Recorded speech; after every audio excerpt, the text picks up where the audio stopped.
ओम नमो भगवते वासुदेवाय। नमस्कार, स्वागत है आपका। आज की वीडियो में हम आषाढ़ मास में सुनी जाने वाली कथा सुनेंगे। कथा को श्रद्धापूर्वक सुने और पूर्ण सुने। कथा के अनुसार एक समय की बात है, एक गांव में सेठ और सेठानी रहते थे। सेठानी नित नेम पीपल को सींचती और दीपक जलाती, परंतु उनके यहाँ एक दुख था, उन्हें संतान नहीं था।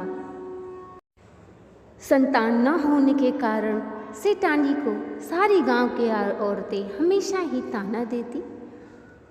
एक बार सेठानी ने सबके तानों से परेशान होकर अपनी दाई से कहा कि जाके देखाओ गांव में कौन सी महिला गर्भवती है और 9 महीने के बाद जब उसका बच्चा हो जाए तो उसे अपने घर पे ला के एक बार बुला देना। इस प्रकार दाई पूरे गांव में देखने चली गई। जब उसे एक गर्भवती महिला मिली, 9 महीने बाद उस बच्चे को सेठानी के घर पे लाकर उसे रुला दिया। अब पूरे गांव में सेठानी ने कहलवा दिया कि उनके यहाँ एक पुत्र ने जन्म लिया है। 1.25 महीने बाद उस पुत्र का नामकरण करने के लिए सेठानी ने पूरे गांव वालों को आमंत्रण दिया और भोज कराया, परंतु झूले में एक कटार रख दी। सब लोगों ने पूछा कि बालक कहाँ है। सेठानी ने कहा कि मेरे बालक को नज़र लग जाएगी, इस कारण मैंने बालक की जगह कटार रख दिया है। देखते देखते 6 वर्ष बीत गए। अब सेठानी ने सारे गांव में कहलवा दिया कि मेरा पुत्र अब काशी पढ़ने गया है। ऐसे करते करते जब 16 वर्ष हुए, सेठानी सेठ जी से कहने लगी कि मेरे पुत्र के लिए एक बहू लेकर आए। सेठ जी कहने लगे कि जिस पुत्र को मैंने आज तक नहीं देखा, उस पुत्र का विवाह कैसे होगा। इस पर सेठानी ने कहा कि तुम पहले जाओ और एक सुशील कन्या को ढूंढो। इस पर सेठ जी निकल गए।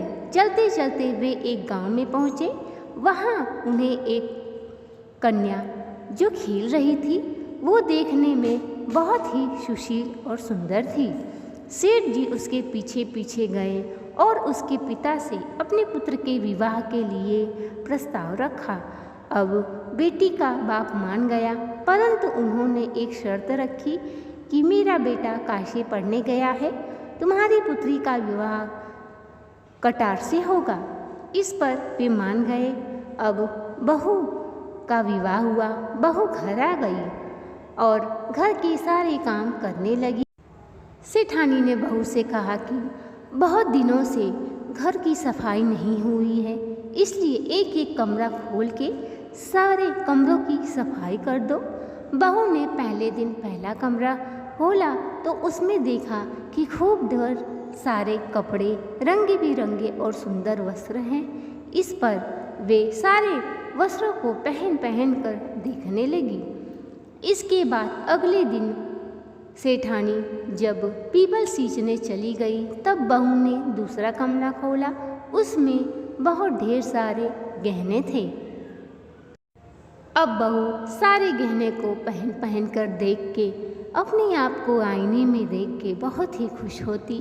इस प्रकार करते करते तीसरा, चौथा, 5वां, 6वां सारे कमरे खोल के बहू ने सारे कमरों की सफाई कर दी।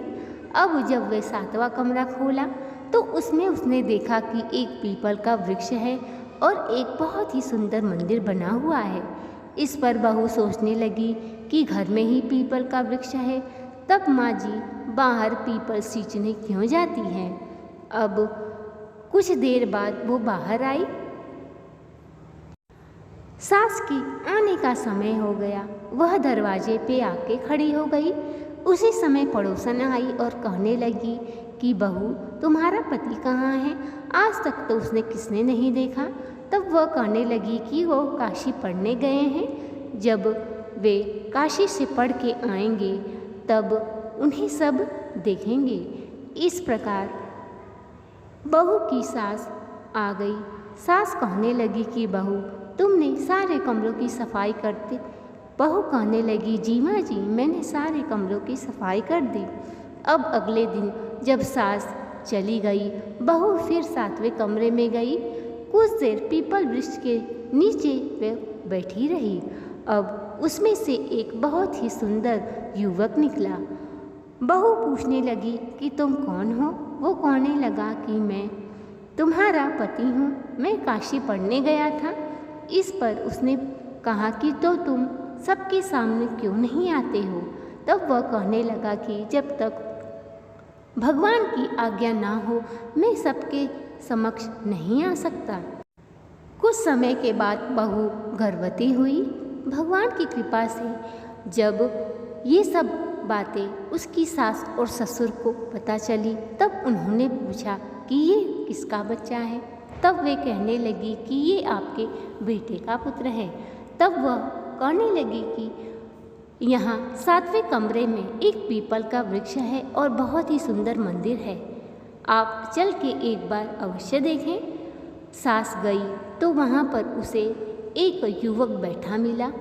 सास ने कहा कि तुम कौन हो? वह कहने लगा कि मैं आपका पुत्र हूँ।